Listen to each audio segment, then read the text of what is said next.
Bharat Ratna doctor Bhimrao Ambedkar को कोटि कोटि नमन। ये कार्यक्रम डॉक्टर भीमराव अंबेडकर के जीवन पर आधारित है, जहां भारत की जनता के प्रति उनके योगदानों को पूरी सजगता से चित्रित और रेखांकित करने का प्रयास है। कार्यक्रम में दिखाई गई घटनाएं लब्ध पुस्तकों से ली गई हैं। इस कार्यक्रम के जरिए चैनल की ओर से एक विश्वसनीय, सजग और सकारात्मक प्रयास है कि डॉक्टर बाबा साहेब भीमराव अंबेडकर के जीवन की संघर्ष यात्रा एवं गौरव गाथा पूरे आदर के साथ घर घर पहुंचे और उनके योगदानों से सभी संपूर्णता में परिचित और आह्लादित हों। इसे अगर ऐसे सोचो भीमराव कि जितना तुम दूसरों के बारे में सोचकर अपनी ऊर्जा नष्ट करते हो ना, उतना तुम खुद के बारे में सोचो तो शायद अपना जीवन बदल सकते हो, अपने परिवार को बहुत अच्छा बना सकते हो।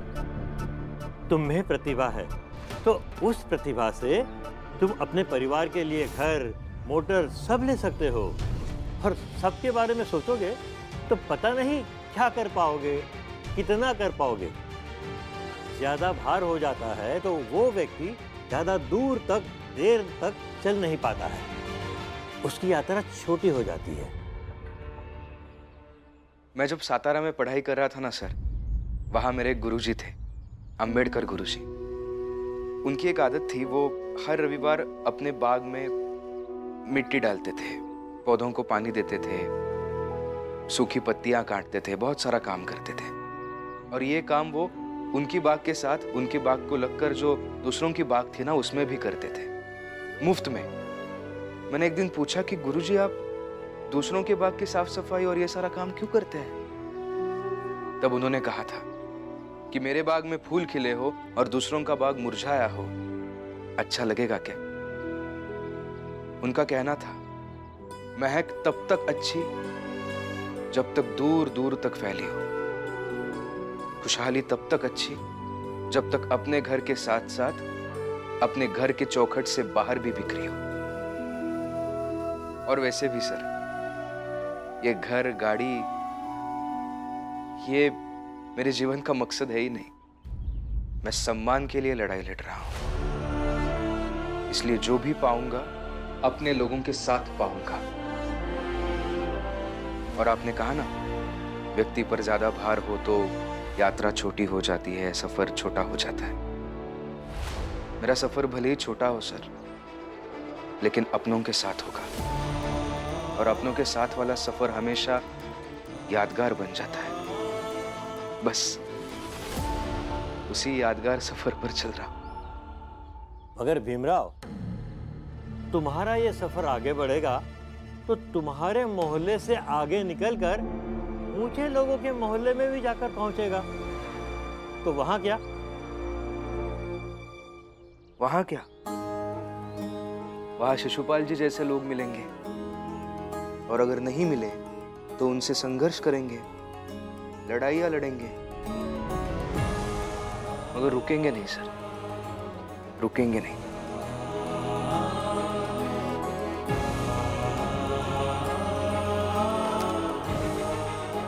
वैसे ही मेरी एक रिक्वेस्ट है आपसे, अगर हमारा ये सफर संघर्ष करते करते आपके मोहल्ले से कभी गुजरे तो आप हमारा साथ जरूर दीजिएगा। जाकर काम करो, मौका मिला नहीं कि दूसरे को अपने पाले में करने का दाव चल देते हो। ठीक है, तो मैं काम खत्म करके चला जाऊं ना शिशुपाल जी के यहाँ? हाँ, वैसे अगर ना कहूं तो कुछ ना कुछ तरीका निकाल ही लोगे जाने का।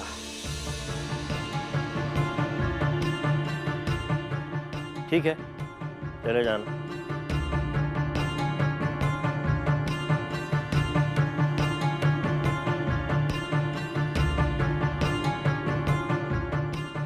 श्यामला, कुछ समझ नहीं आ रहा है कि कहां से क्या लूं जिससे हमारी झोपड़ी बन सके। और सच कहूं श्यामला, मैं ना ये झोपड़ी बनाकर एक नई शुरुआत करना चाहता हूं, एक नया जीवन जहां सोच नहीं हो, विचार नहीं हो, जीवन शैली नहीं हो, जीवन का लक्ष्य नया हो। तो फिर पहले पुराने पाप धो दीजिए। और वैसे भी नई शुरुआत के लिए पुराने कलंक साथ में ना हो तो ज्यादा अच्छा है ना। मैं समझा नहीं। भीम भाव और उनके लोगों के साथ आपने जो किया वो पाप था। अब उस पाप को धो दीजिए। लेकिन कैसे श्यामला? चलिए, मेरे पास एक तरीका है। पहले हम भीम भाव से मिलने जाते हैं और फिर उनके साथ उनकी चौल में जाते हैं। चलिए।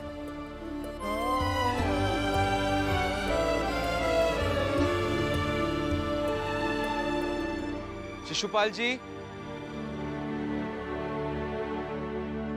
शिशुपाल जी। भीमराव, तुम्हारे शिशुपाल जी अब इस पते पर नहीं रहते। तुमने बेघर कर दिया उसे। तुमने, जैसे खुद अपनी जिंदगी में दर दर भटकते रहते हो ना, वैसे ही तुमने उसे भी दर दर भटकने के लिए मजबूर कर दिया। और एक बात और, हमेशा ज्ञान बांटते फिरते हो ना सबको कि आप लोगों से कुछ छीनने के लिए संघर्ष नहीं करता मैं। सरासर झूठ। अरे तुमने मुझसे मेरा बेटा छीन लिया और अब तो तय हो गया कि तुम और तुम्हारे जैसे लोग हमेशा संघर्ष करके हमसे छीनेंगे ही। गलत व्याख्या कर रहे हैं आप मेघनाथ जी। छीना तब जाता है जब उसे अपने पास रखने के लिए सामने वाला मजबूती से पकड़ा हो। आपने तो पकड़ा ही नहीं। हाँ, उस दिन आपने लाठी पकड़ी थी पूरी मजबूती से। उस मजबूती के 1/4 मजबूती से भी अगर आपने अपने बेटे और बहू का हाथ पकड़ा होता, रिश्तों का एक कोना पकड़ा होता ना, तो आज आपको अपना दुख सुनाना नहीं पड़ता।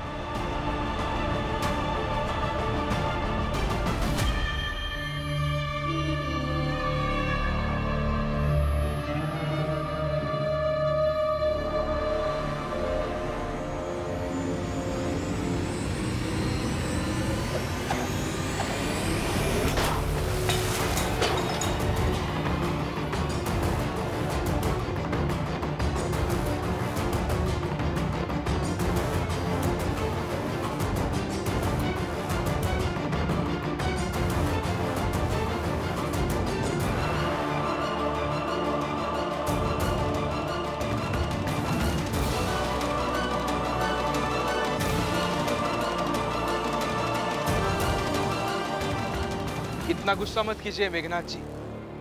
बैठिए और बैठकर जरा सोचिए कि आपके लिए आपकी झूठी मान्यताएं और दंभ ज्यादा बड़ा है या आपका बेटा और आपकी बहू।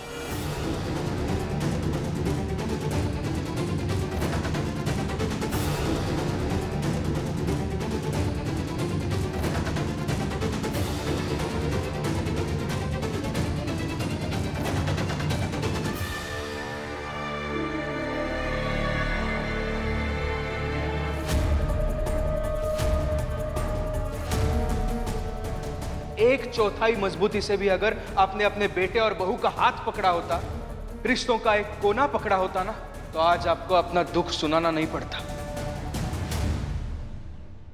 अरे तुम लोगों को शर्म नहीं आई? उस बेचारे पूरन को भगा दिया। अच्छा लगा ना तुम लोगों को? अभी भगा नहीं दिए, काम ढूंढने भेजा है। हो गए आप काम ढूंढने? काम ढूंढ कर आएंगे तो अच्छा ही होगा ना। आपके ही बेटे भीम और रमा की जिंदगी आसान हो जाएगी और फिर उनको पूरन का खर्चा भी नहीं उठाना पड़ेगा। अच्छा होगा ना।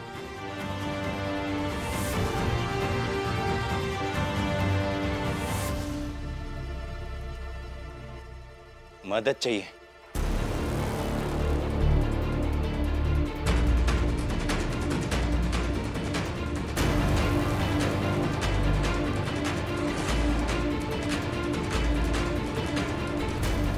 हम बेघर हैं, हमें एक झोपड़ी बनानी है।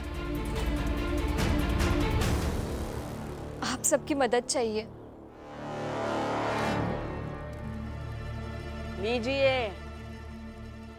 अब एक को किसी तरह इन लोगों ने काम ढूंढने के लिए बाहर भेजा ये दूसरे आ गए मदद मांगने।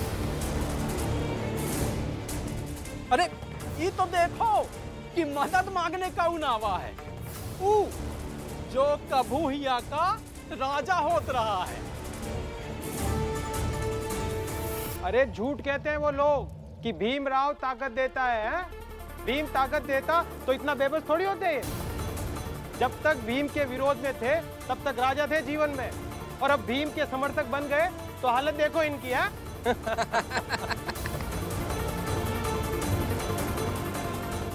आइए, पहले आप लोग अंदर आइए। भीम हमेशा एक बात कहता है कि जब भी कोई दरवाजे पे आए तो उसे सबसे पहले अंदर बुलाना चाहिए। आइए, अंदर आइए। बहुत बढ़िया। अरे नंदू भैया, इतनी उम्र हो गई है तुम्हारी, है? और जब देखो तब भीम ही कहता है, भीमू कहता है। अरे अपना खुद का सोचो, अपना कहो कि तुम क्या कहना चाहते हो।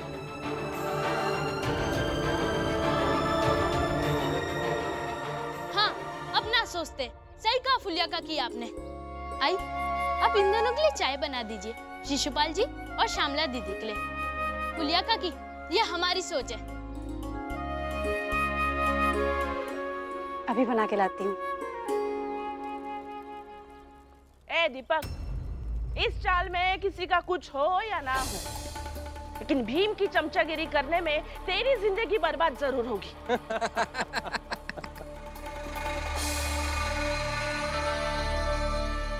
भैया,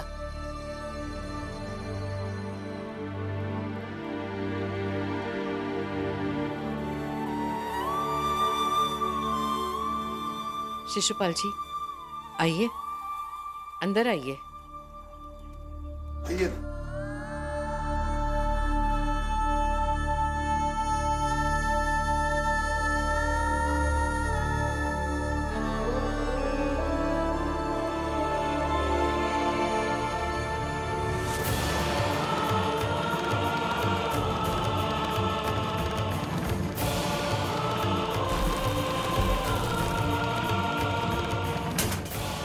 तुम सबकी हैसियत यही है।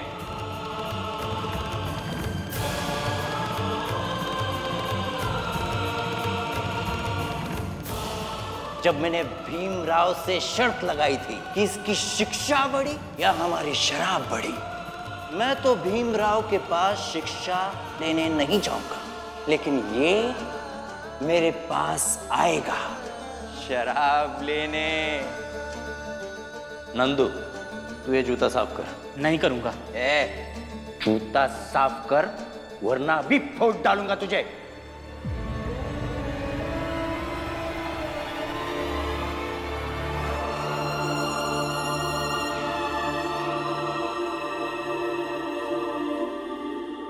अचानक क्या हुआ? आप रुक क्यों गए?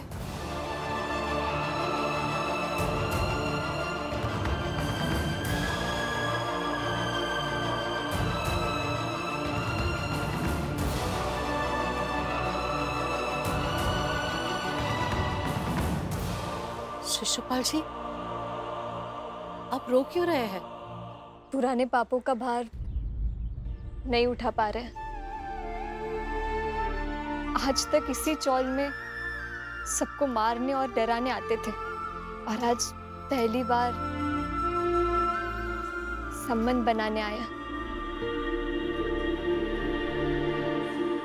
साहब, मना मत कीजिए, मेरी आई की तबीयत खराब है, और अगर आप मेरी मदद नहीं करेंगे तो और कौन करेगा?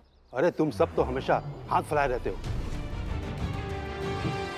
और हाथ फैलाने में शर्म नहीं आती? साहब, गजब हो गया। क्या हुआ? सुना है कि मेघनाथ जी के बेटे शिशुपाल जी और उनकी पत्नी भीमराव के चाल में गए हैं और मदद मांग रहे हैं अपने रहने के लिए, झोपड़ी बनाने के लिए। सुन लिया साहब, मदद की जरूरत सिर्फ छोटे लोगों को ही नहीं होती है। जिसे भी मदद की जरूरत पड़ेगी वो हाथ फैलाएगा ही। जैसे लक्ष्मी दीदी ने आपके सामने हाथ फैलाया, लेकिन उसके लिए आप उनका अपमान मत कीजिए। अगर आप मदद कर सकते हैं तो कीजिए, नहीं तो मना कर दीजिए। हाँ साहब, और अगर आप मेरी मदद नहीं करेंगे तो हम आपको कोसेंगे नहीं, आपसे लड़ेंगे थोड़ी, आपको गाली थोड़ी देंगे। हाँ तो अगर घर में सबसे बना कर रखती ना तो ऐसे यहाँ आकर भीख के लिए हाथ नहीं फैलाना पड़ता। मत दीजिए साहब इसे पैसे। दीदी, घर की बातें और घर की बहस घर में रहे तो ज्यादा अच्छा। अरे जब हम घर से शरीर सहित यहाँ आते हैं तो जुड़ी बातें घर पर कैसे छोड़ा है?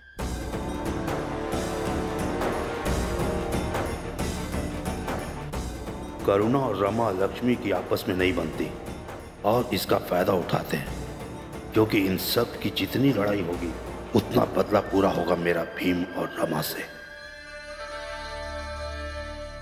चलो थाने। मैनेजर और मैनेजर को सही कहने वाले सब लोग। अब तो सीधे मालिक से ही बात होगी। देखिए मैनेजर साहब, नौकरी पर रख लीजिए, नहीं तो थाने चलना होगा, केस लड़ना पड़ेगा। लक्ष्मी, पैसे दूंगा, मदद भी करूंगा, मगर शाम को। तुम सभी मजदूरों से काम करवाओ, मैं कुछ काम से बाहर जा रहा हूं, वापस आता हूं। धन्यवाद साहब। जाओ।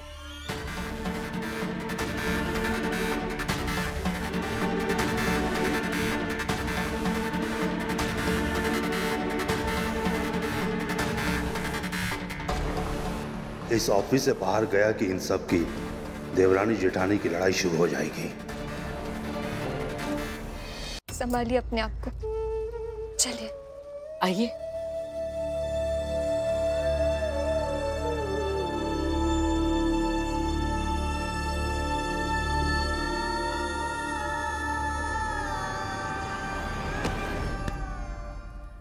साहेब मेरे भीमराव, साहेब मेरे भीमराव, साहेब मेरे भीमराव, साहेब मेरे भीमराव, साहेब मेरे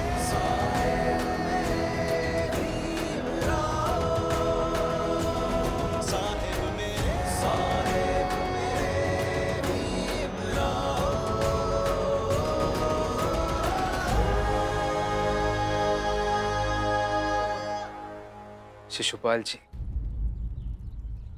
ऐसे आपको लड़खड़ाने गिरने कैसे दे सकते हैं? हम भले ही छोटे कहे जाते हैं, मगर हमारा दिल बहुत बड़ा है जिसमें पूरी दुनिया बसाई जा सके।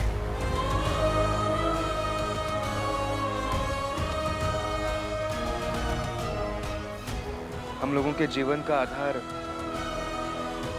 हर पल डोलता रहता है, हिलता रहता है, मगर हमारे हाथ बहुत मजबूत हैं रिश्तों को थामने के लिए। आइए चाय पीकर बात करते हैं। राष्ट्र संविधान का तू ही शिल्पकार, तूने ही सिखाया है समानता का सार। अपनी कलम से की है देश अर्चना, एक एक शब्द तेरा भीम गर्जना। बैठिए। साहिब मेरे भीमराव, साहिब मेरे भीमराव।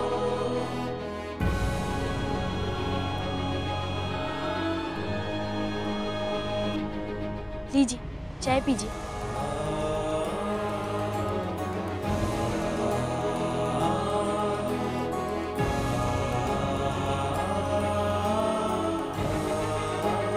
साहिब मेरे भीमराव, साहिब मेरे भीमराव, साहिब मेरे